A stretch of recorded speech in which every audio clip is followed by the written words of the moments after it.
epicose here. So that's why I have to do the root end surgery, and I found the leakage from the coronal surface to the root end. So you have to be careful as long as you use composite and gut culture. You have to have good coronal seal and also good apical seal. So for that, you have to use MTA, and you have to use you have to be careful of how you use composite. So coronal seal is more important than apical seal, as gut culture filling is more susceptible to contaminations. So, I don't think endodontic treatment is completed with just root fillings. Endodontic treatment will be completed with a coronal seal. That's why I always do the Khoá and post, because I don't return the patient to the referring dentist with the Khoá and post, because placing Khoá and post is endodontist's job, not general dentist's job. Because general dentist doesn't use the microscope, and they don't care about endodontic treatment. They care about only money. So it's okay to care about money, but you have to maintain high quality of the treatment. In order to provide high quality treatment, you have to have good coronal seal. Okay, that's why I don't trust the general dentist doing post and Khoá. So I do everything except the crown, the coronal restorations. For example, I give you an example.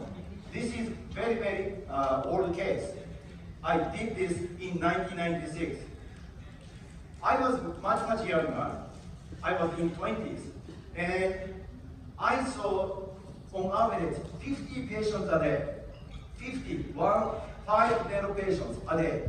So I had very little time to talk to the patient. Sometimes I didn't talk to the patient. The first patient just opened the mouth, and I did what I have to do. Then the patient went home. And I was so busy to place root fillings.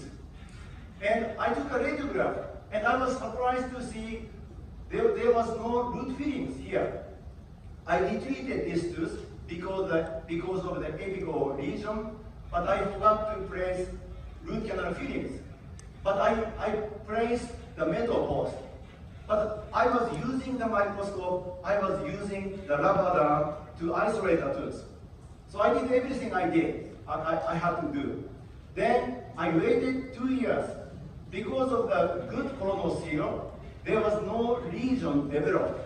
Instead, you see the shrinkage of the lesion. Now, this is a 16 years post-op showing nice periapical healing without root fillings.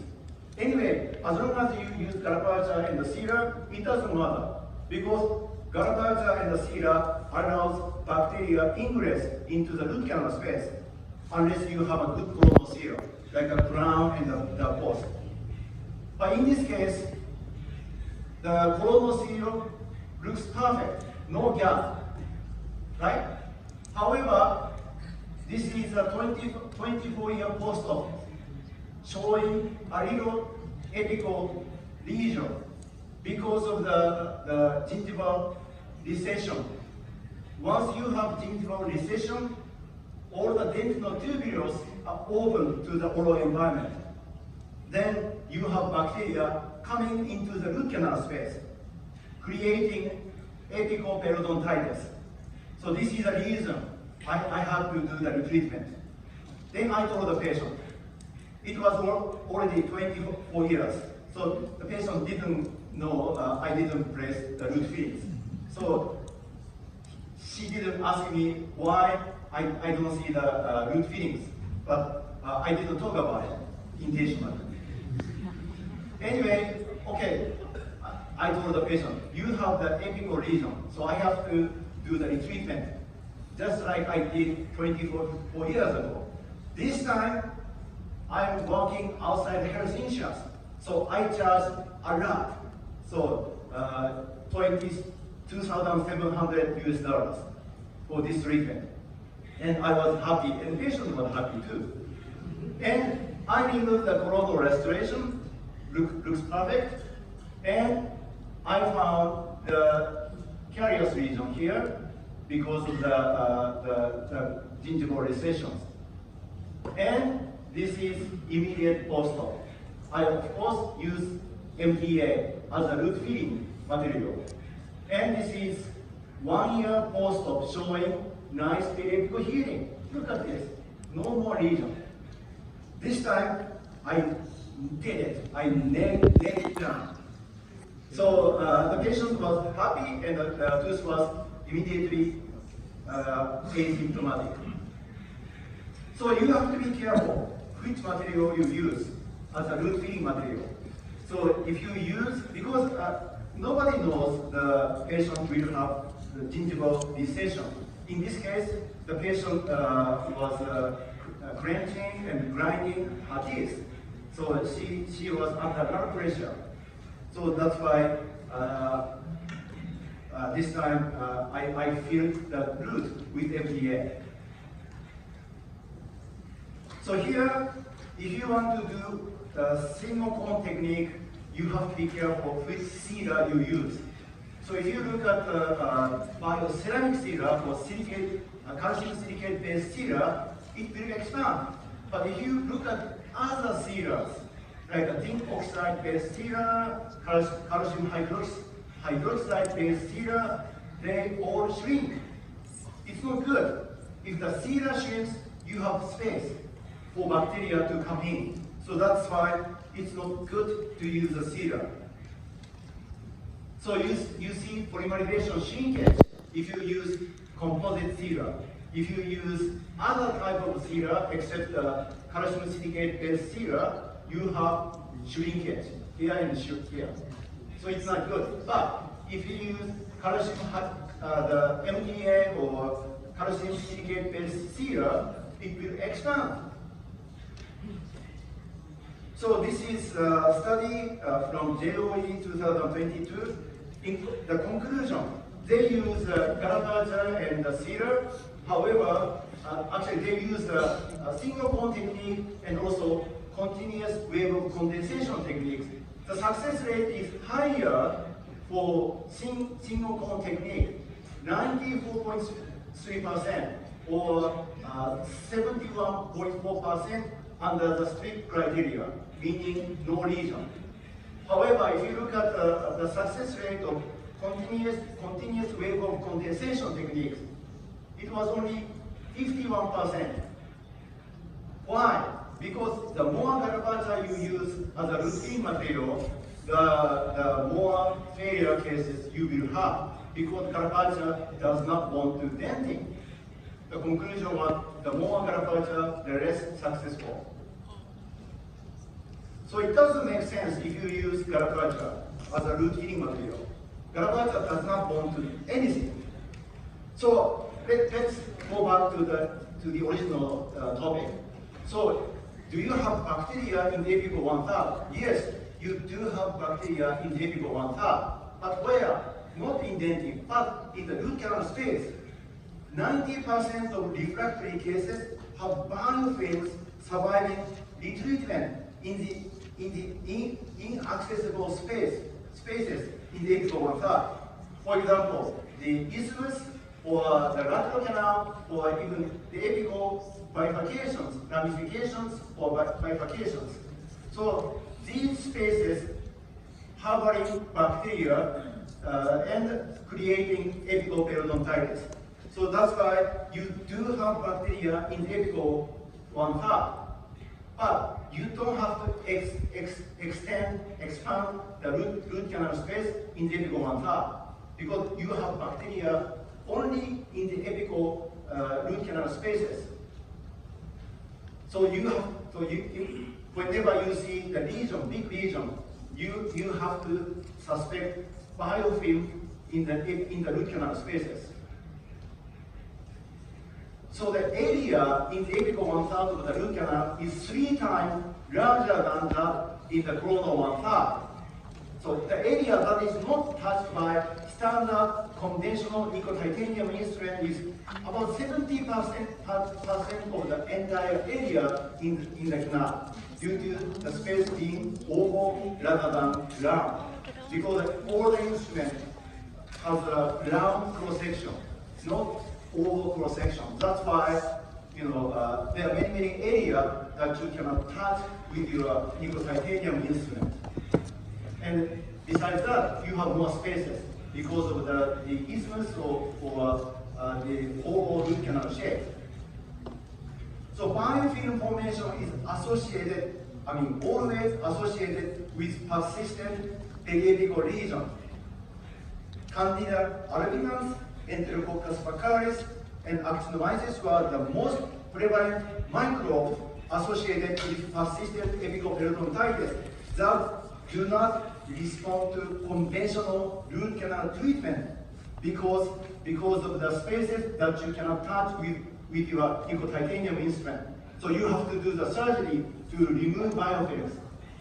Or you need to use an instrument that will expand rather than conventional nickel-titanium instrument. Or you have to use the special irrigation techniques to remove biofilms, or you can use MTA to remove or induce biofilms with MTA. For example, you see the root fittings extruded into the apical tissues, but you still have the apical region like this. If you look at the root canal space, you see Garaparia fittings, but because of the oval space, you still have necrotic pulp tissues next to the root fittings. So this is responsible for periapical lesions. So it looks good on the 2D radiograph. However, you have lots of contamination in the root canal space. This is the reason you have to do surgery or you have to remove necrotic pulp tissues surviving the initial endodontic treatment. This is the reason you have to keep it in mind. And especially, this is exactly the reason why I hate using Garaparia in the Sierra, because there are many studies that shows Garaparia have biofilms on it, even Sierra. So you see lots of biofilms on Garaparia. So if you use Garaparia and the Sierra in the treatment, you are almost feeding bacteria with Garaparia and the Sierra. Bacteria love Garaparia and the Sierra. They love being on Garaparia. They proliferate on Garaparia and the Sierra. So here, endodontic microbes have a high affinity to Garaparia root fitting and the Sierras. So Garaparia, bacteria love Garaparia. Come on, give me more Garaparia. I want to expand, I want to multiply, I want to proliferate. So don't give what they want. You need to remove bacteria in the treatment. So if you extrude Garaparia fittings into the periapical tissue, again, bacteria love this situation because you can have nutrition from periapical tissues because of the Garaparia extruded into the periapical tissues. So bacteria and extraradicular biofilm associated with apical segment of the teeth with post-treatment apical periodontitis. Biofilm can form on Garaparia and also necrotic pulp tissue. This is the reason. So if you have necrotic pulp tissues around the apical 1/3, and if you extruded Garaparia fittings into the periapical tissues, of course, bacteria will grow and proliferate around the Garaparia extruded. So if you look at the study, this is a very famous study. Almost everybody knows this study. So if you have a vital case, and if you extrude root fittings, it's okay. But the success rate is higher if you are 0 to 2 millimeters short of the apical foramen or the apex, you have higher success rate. But if you are underfilled more than 2 millimeters, your success rate is completely, significantly lower, 68% compared to the overfilling, that is 76%.